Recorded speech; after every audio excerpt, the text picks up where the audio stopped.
For years, Arif believed his life was simple. He worked long hours, came home to his wife Rima and their 3 kids, Alisha, Tanin, and little Rafi. He wasn't a perfect husband, but he was loyal, devoted. At least he thought he was building something real. But lately, something had changed. Rima had grown distant. Her phone was always on silent, face down. When Arif entered the room, she'd quickly tuck it away, her smile tight and forced. And the kids, they didn't look much like him. Friends would joke, Rafi looks exactly like his mother's side, but Arif couldn't shake the unease that crawled under his skin. Then one evening, while putting Rafi to bed, Arif noticed something strange, a faint birthmark on the boy's arm. The exact same mark Rima's childhood friend, Fahim, used to have. That was when the seed of doubt became unbearable. He didn't accuse her, not yet. Instead, he went quietly to a private clinic. He told them he wanted a paternity test, but not to tell his wife.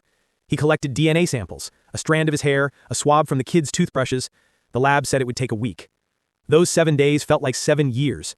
Rima acted normal, laughing, cooking, talking with the kids, but Arif noticed every glance, every hesitation. She didn't suspect anything. He almost wished he was wrong. Almost.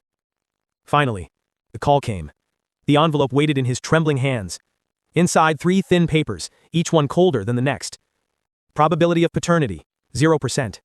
Probability of paternity, 0%. Probability of paternity, 0%.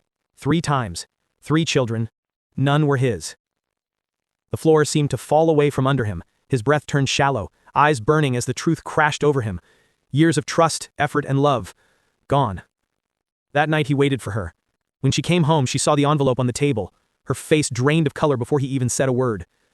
Rima, he said quietly. Whose children are they? Tears welled in her eyes instantly. Arif, please. He slammed his hand on the table. Just tell me the truth. She broke down. Between sobs, the name came out. Fahim, her childhood sweetheart, the one she'd always called just a friend. She said it happened years ago, before they married, and once after. She said she never meant for it to go this far. She said she loved Arif, truly. But none of her words mattered now. Arif just sat there, staring at the family photos on the wall, smiling faces built on lies.